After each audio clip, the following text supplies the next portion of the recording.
Hello everybody and welcome back to another episode on the Hermitcraft server. Today we're going to be finishing off the ice farm. We started this last episode, we had fun doing the time lapse and building this, and this thing is almost done. We just need an entrance for it, so I don't really want to talk about it too much. Normally I talk a lot about my ideas and such, but I'm just going to build this and then show you the end result. So, where am I? I was moving the nether portal and I didn't have a flint and steel, so I had to go back to the base and get one, and of course, like an idiot, I went through the nether and there was no nether portal at the other side, so it has generated one underground. Now if I leave this here, it's probably going to stay linked, which means I'm going to have to dig my way out of here. I think I might have a little bit of an adventure and make my way through some of these mine shafts, although I'm not really equipped. I've only got a few torches. Anyway, a bit of a delay, but I'm going to continue working. I had a little exploration of those caves. I picked up some rails as I went around, but I didn't find anything interesting at all. I was kind of expecting to run into some mobs as well, but I didn't see a single one. And this has been taking a lot longer than I expected, so I thought I'd do a little progress update. This is what I had in mind, a sort of entrance like this, where you come up some stairs, and this is pretty much playing out exactly how I pictured it. And then we've got a little overhang here. On this wall though, I'm going to do something different from this one, so I'm going to be putting in some jungle wood and jungle leaves and chests and things like that, a little workbench area. And what I planned on doing here was actually putting ice behind the leaves, because I think they look quite cool next to them. Although if you actually look at the leaf blocks, when you look through them, the ice just becomes very dark and doesn't really give you too much extra. It's just when you see the two texture surfaces like this next to each other. So I had ice down the sides of all of these and it didn't really look that great. So what I decided to do was remove the ice and have the water behind it, which looked cool. And then I decided to put some glowstone down the bottom. So because it's daytime you can't really see it, but at night, which it will be in a few moments, it really kind of illuminates and brings a natural light into this area, which is cool. And the floor is made out of half slabs, so that means no mobs can spawn in it and we don't have to worry about the lighting levels. So it might be just enough light from the water out the back there will provide enough light for this room. And I found some caves over here as well, so I thought I might make an entrance to that. Why not? We could have another little staircase probably on that side over there, or maybe a ladder to get down. So yeah, it shouldn't take me too much longer to do now that I know what it is I want to do. And after I've built this little room, I'm also going to put ice coming around over here, so it goes around the whole of the outside, which I think will look nicer as well. So we are almost done now. You can see here I've just got to put in the floor, and I built this little thing over on the side here, and this just takes so long to do, and I'm probably never really going to use these chests, but it's nice to have something like that there and keep some extra ice in there perhaps.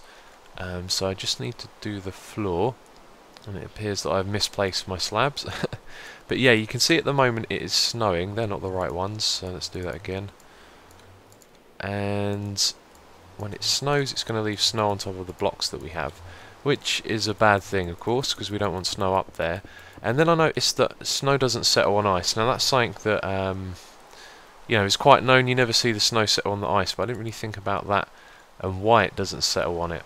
And I think it might be because it's a transparent block. Now there's a few other block types that are transparent as well. For example, glass and also the redstone block.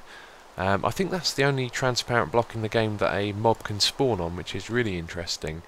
But I was thinking about the roof. You can see I started putting in some blocks here, and then I wasn't too sure if this would look good or not. And I think if we were to put in some fence posts on the corners and then something in the middle, it would look alright. So I was thinking about using ice. But I want to try it with glass, so probably when I go get the glass I'll come back and it'll have stopped snowing. But yeah, I think the glass roof might work, and that usually does work for a roof because it means you get to see the sky. But if the snow doesn't settle on it, then it would be pretty cool. And I tell you what, if the snow did settle on it, it might look alright. Like, maybe not for a roof here, but it would give you another texture, you know, the underside of snow that you can see through glass. And because we can now craft snow, we could actually force that to happen. So yeah, when I finish putting down this floor, I'm going to go grab some glass. We'll finish off this roof, and I'll bring some snow with me as well. So if it doesn't snow on the top of it, we'll have a look at what it looks like when snow is on top of glass. Okay, as predicted, it has stopped snowing, and also it's daytime now. No, that made me remember something. It's not at night time. We want to check this place out so that you can see how it illuminates. But anyway, Let's grab ourselves some snow. We can now craft snow layers. That is really awesome. I never expected to see that. And we can see what it looks like when it lands on top of glass. So we can't really test to see if it actually does or not land on this yet. And do we want it higher or lower than that? I mean, if it was lower, it would kind of be intrusive, but at the same time, oh, we're something a little bit different, which could look cool. We could also put some stairs here as well, and then that will come and meet with the glass. Actually, I'd like to try that, I think, because it's not going to get in our way. And what's going on here? Let me jump up. There we go. No. Okay, I'm completely failing here. There we go. Now we can get up. Okay. So we're going to put the glass at that height. Let's remove the stuff above it. I've got a silk touch pick, don't worry. Although I'm not going to be able to get those items back. Unless we jump like that, we can grab a couple of them. So that does look cool. And it lines up with this okay. In fact, we could put it so the stairs around this outside meet up with this, so the little indent that we have here would be on this side, which would look interesting, but probably wouldn't look as nice from the outside. Anyway, what we want to do is pop up and see what it looks like with a snow layer on top of it. And of course, I don't really have any random blocks for pillaring up on me. Unprepared. Ah, oh, look at that. That should be fixed by now. Ah. God, this is so slow. First of all, I'm falling around in water, and now I'm struggling to make a little ladder to get up. Classic. Okay, there we go. Right, so let's put in a few more glass blocks as well. I think just across here, and then put down some snow. Oh, we can't place it on top. Huh. Ah, that's interesting. You see, I was thinking it couldn't land on it, but you'd be able to place it. So I guess that means we're probably not going to be able to place snow on ice either. Do you know what I'm thinking? I'm thinking there's a way we can do this. I'm just going to grab some supplies and, yeah. Okay, I have a lever. That means redstone. Let's do this. Okay, so we want to put that there and put down a piston. Put a block in front of it. We can put the snow layer. Oh no, wait a minute, I'm not doing this right. We want our glass block there and a cobblestone block here. We can put the snow layer on top of that, and then we can push it along. Oh, and it gets rid of it. What a shame. Ah, that really sucks. Do you know what? I really wanted to see what the snow, the snow would look like with a see-through texture underneath it. Because then you'd see the underside of it. Oh well, it doesn't matter, it doesn't matter. Let's just finish doing this. I don't have too much left to do. You've pretty much seen what it is. I'll just finish building the roof, get rid of this snow, and then we've got to put ice all around the outside here, and then it will be finished. Okay, it's finished. The glass looks alright. I decided to put the stairs so the back faces inwards, and now you can see how the water is illuminated, so all of this is very cool. Although, I do need to check the light levels over here. What are we looking at again? Block light. So 11 and 10, we've got glowstone right next to it actually, so that's fine. Won't have any mob spawning problems, although probably on these steps, but I don't know where else I would put some glowstone, although I could put it right up there. So let's check this as well quickly while we're here. Yeah, it'd probably be a good idea to put some glowstone in. So that is something extra I will do, but we're pretty much done here, and there is one more thing that I wanted to show you. There we go, that looks cool. Over here, this is probably what it would have looked like from the underside, which I think would have been really cool. But unfortunately we can't do that. So when I recorded that last clip, I did think there was something I was missing, and of course we had to put the ice around the outside. So that is it. Now it is finally finished. And putting the glowstone, as you can see, I think this looks really nice. Cool little entrance for it. And there is nothing else to do. Actually, it appears I've got some more. There's supposed to be water down there, I'm sure of it. In fact, I remember making a source block there. So you've got to put a block underneath it. Anyway, I'll fix that up. I'll tidy up the rest of this here. I'm going to put a bit more ice down here and then remove the bed at the end, and we're going to move on to something else. Okay, all of that is done. I'm just heading back to put some items into the chests, and I want to show you what I've been working on in between episodes. It's possible you may have already seen a video on this, because I was thinking of putting one out instead of the redstone update video, and if I didn't put out the redstone update video, that's because I didn't really know what to do for that. There's nothing new that's been added really since my snapshot videos. I don't know why I'm going into these chests. I need to go somewhere else. And I don't know, it just felt like I'd be showing you stuff I've already shown you and not really putting anything new into a video. So if I haven't put that out, that would be why. The other video I'm thinking of putting out is this one. So you might have already seen it, but I'm going to show you anyway, just in case I change my mind. This is my little fishing machine. I had a little eureka moment the other day when I was thinking about it. It's really cool that you can hold down a fishing rod and look up and press F10 and then leave it running. And then I thought, well, you can use droppers to dispense fishing rods. And what I've done here is I put a hopper underneath that half slab. It feeds into this dropper here, and then another one, and then a dropper at the top. That redstone is there because I need to place it here to activate this. So now this is simply just going to dispense and rotate the fishing rods. So what you can do, let's just go up here to do this, is you only want one of these in your inventory. And if you spread out all the other items that you have, I would use fish because, and look at that, you can just drag to do it all as well. That's awesome. That means you're going to pick up the fish. Then you've only got one slot like free when this breaks or whatever. So if I go down here, just close the door, and then I need to change my controls. So we go and use the button, any button, that'll do. I can look up, I can hold down P on my keyboard instead of right click. I can press F10, which will freeze the screen for a moment.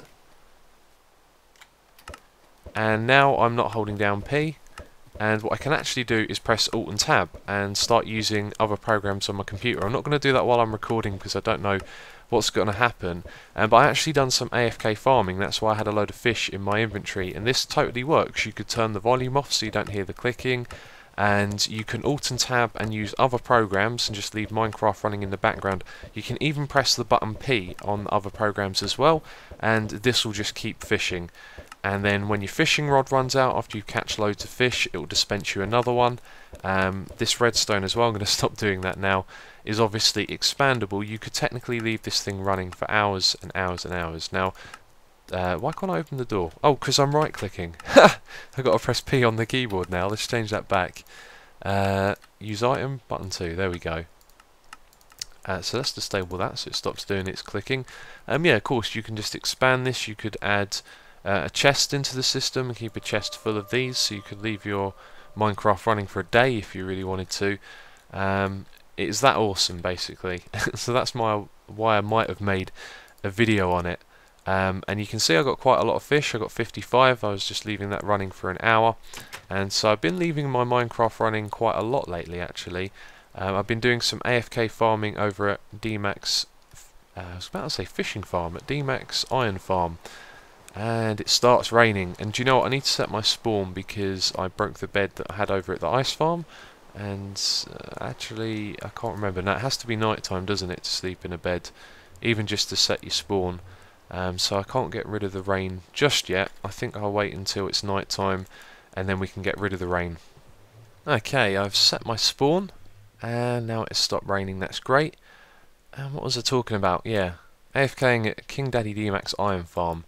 So check that out. I've got tons and tons of iron. You may be wondering why I want so much of it. Well, I was thinking about building a storage system. Now, I've seen a really cool design. I'm going to put a link to it in the description box, so check that out. It is a tileable one-wide sorting system that was made by, I think it's Redstone for Dummies. I'm quite new to his channel, but he does a ton of really cool redstone stuff. And I saw his tileable design. It came out a couple of days after I subscribed to him, which was really nice. And basically it means you can make a one-wide sorting system, so every one block you go across, it will sort out a different block. So you're going to have the items travelling through hoppers, there'll be filters underneath those hoppers, and that way you can filter out the different items. So I thought, right, what I'm going to do next episode is start work on that. I was scouting out the area, thinking of a place to build it, and there's a few requirements for where it is that I want to put it. First of all, I want it to be near to the mob spawner, because that's going to be actively creating drops that I want to go into the system and be sorted. The same thing goes for the pumpkin farm that we have, although that thing's kind of all the way over there and never really in an area where it's active a lot. So saying that though, I haven't checked on my drops from either of these in a long time, so we should go have a look at that. I have been very busy over here working on the jungle, so it's probably been activating both of those. But yeah, I'd want it in a place where I could also put a melon farm and build some other ones that are going to be automated as well. So I was scouting out the area, and that's when it occurred to me that, you know, this sorting system, being one wide and one item for each thing, is going to be very big. So I thought it's best to be prepared and go and look and find out all the different materials in the game that I would want to be sorted. And then that's when I was like, okay, this is some serious business, because there is a lot of stuff. And wow, look at that. Okay, I got a feeling... Oh no, it stops there. I was going to say, I thought it might be backed up all the way.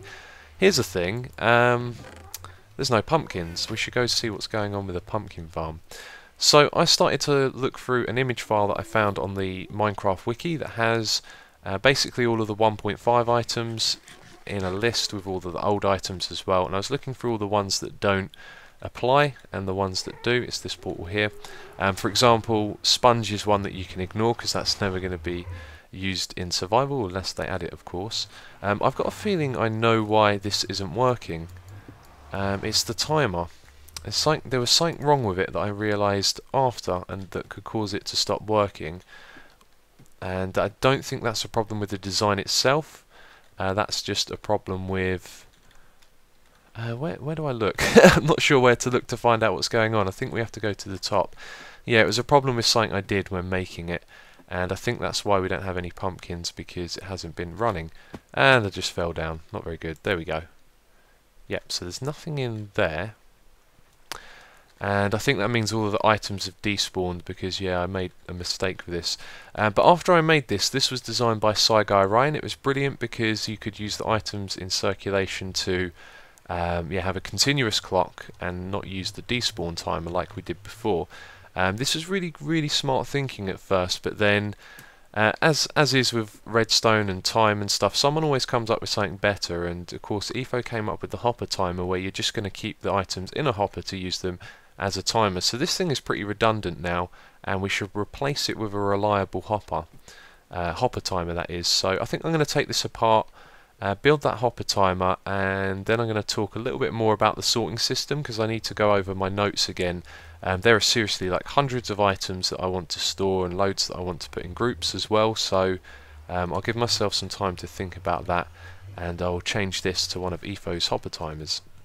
So the hopper timer has been put in place, that works just fine, and now I've hopped over to this test world which has the tileable storage system design, the one that I linked to in the description box. This was available for download in that video, and now I want to show you basically the problems that I'm seeing emerging from using this. Now it's going to be big, as it is whatever we do with a sorting system, because there's so many blocks in Minecraft, but you can see here this is really large already. Now there is a flaw with this that I've figured out a way to correct. Now every other one of these is a trap chest, which means it gives a redstone signal and it will block this behind it, so when this fills up it means it will back up into the filter and it can break the system, because when the filter breaks up, gets overfilled, it means that the redstone signal can extend further than this block here. So what normally happens is when it reaches this one, it is then going to pass the signal through to unlock this one and allow the items to pass through. So my solution for this was to have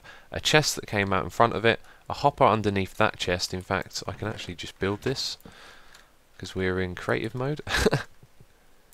See, I'm used to playing survival at the moment. Let's put that like that. Okay, so now what we would do is open this chest, because all the items would flow into that, and then it means that this hopper and this chest become a buffer. So you'd literally have to keep this open for ages, perhaps have an automatic farm, I don't know, putting items into it before it could back up. But I was thinking about that and I thought that's quite nice. Imagine all of these chests in a row going down like this, constantly going down. Let's add another one so you can see it a little bit further. So you'd have rows of chests that constantly go down like this, and I thought it would be really cool having a big room full of these chests. You could walk along them, you could have little picture frames above them to tell you what item is in each row of chests.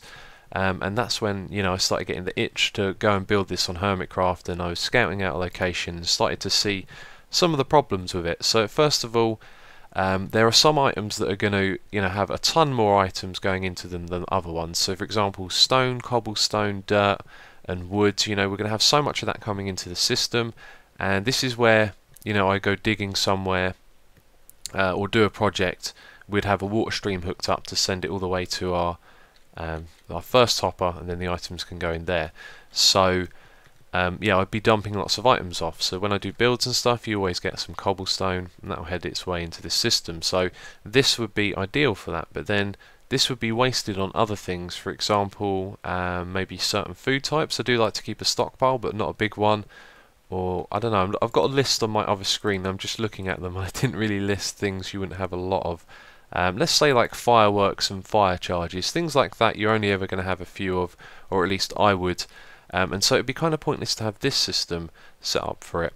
But that's not really the problem. What is the problem is the amount of different items that there are. And there are certain items that I like to keep grouped together. So for example, wood, I like to put all the different wood types together, and there's actually 16 different items just for wood. So there's the 4 different wood types themselves, there's the planks for each type of block, and then you've got stairs and slabs to contend with as well. So 16 is the same as the amount of walls. So if you look at that, that is that big section there dedicated for what is essentially one chest that you want to look into to find all of those items. And so it's going to throw the whole design of having loads of chests in a row that you can walk down out of sync, and in general it means you've got to move items around more, because when you go into a storage system you don't want to look in this chest here and then walk all the way down here to look in the next chest. You want to have everything next to each other. So this is where I'm running into my problems. I'm sure you're starting to understand now. The same thing goes for sandstone and sand. I'd probably keep all of those grouped together. And I made a whole bunch of notes on my other screen as well that I'm just looking at. Saplings and leaves. Then there's redstone, where you have hoppers, pistons, sticky pistons, repeaters, redstone blocks, you know, all of that sort of stuff you want to go into one chest as well. And again, the same thing is going to happen. We're going to have a big section of this tileable design just dedicated to one chest really, or a couple of chests, but you know, a group of chests in a line like this. So there's also other items. I mean, I've been going through all the ones in the games. Excuse me. There's ones that we can't add, for example, sponge. There's a few other things as well. I didn't make a note of those, so they wouldn't go into our system. But then there's items that I really wouldn't put into a sorting system. If I had them on me, it's probably because I was doing something with them. For example, diamonds or a nether star. TNT would be one of those things. You don't normally have TNT in your inventory. And also a brewing stand, for another example, or a jukebox. They're kind of things that if you've got them on you, you're probably doing something to do with them specifically. So there's probably not too much reason to throw them, let's just change the time here, into your sorting system. Okay, there we go. Oh, do you know what I haven't crafted yet on Hermitcraft? I haven't made myself a daylight sensor. That would be something to do. Yeah, so another one is potions. All the potion ingredients I'd like to go to a brewing stand, and that's something else I've made note of here as well. When you put ores into the system, like iron ore, gold ore, etc., that can be redirected somewhere else. So you may put that all the way down at the end, so it's away from all your chests, and that will get redirected into a smelter and then sent back into the system again. So the way I picture this being on Hermitcraft, if I were to build it, is this like master in hopper here. There would just be loads of tracks leading to it, so it would probably be built underground, so that other farms and things that are placed elsewhere can have a water track that leads to it. So then if I'm going to work on a big project, what I'm going to do is already have some pre-built water tracks, and there'll be little points around Avalon where I can go and dump my items into a chest, and it will send them down the water stream, and it will go into the hopper and into the sorting system somewhere else. So that is kind of my plan, if you can see the vision that I have for all of that. So what do I do at the moment? Well, I'm hoping that someone will come up with something you know, that could help solve these problems. I don't really have the time to spend so much time in a test world anymore, which is really annoying, because I do like doing that. I got some time the other day and came up with a bud switch and a couple of other cool things. But to do something like this, I don't know, I can't see myself wrapping my head around it. But possibly if this could be more modular, so for example, if we could just take a break somewhere along here. In fact, there's no harm in me destroying this. So let's say somewhere along here we no longer filter out these types of items. We have a break in our system, and then possibly what could happen here is all of this turns off to the side. So these hoppers start coming this way, like that. Then they go round, and they're all pointing the wrong way as well. and then they go back in like that. And then possibly out here we could have a sorting system with you know, all of this stuff coming out of this side. So then when those items that gets filtered through that you want to group together, they can come through in one stream back down here, and then maybe it's possible to do it with a gap of just 3. So every time you want to group 16 items together, you would only need you know, a width of 3. But I don't really have the time to play around with that, is what I'm saying. So I'm just sort of doing this little bit at the end of the video to throw the ideas out there for anyone who wants to go into a test world. This is going to be like the big thing now with 1.5 just around the corner, or possibly already out by the time this video comes out. So we should be seeing a lot of automated storage systems, and yeah, I just wanted to throw out my ideas on it. I really like this design though. I think this is great. The tileable design, I think, is the way to go. We just need to come up with some ideas to group items together and make these things a lot smaller, because they're really big at the moment. But that is it for this episode of Hermitcraft. We just spent the last 10 minutes or so in a test world talking, but I hope you found it interesting. I am really excited to build this. That's why I've been AFKing at the farm, and yeah, getting loads of iron ready. And we're going to need a lot of chests as well, but I don't mind that because I can just plant down some trees and cut them down. But anyway, as always, if you want to put a like on this video, it is really appreciated, and thank you for watching. I will catch you in the next episode.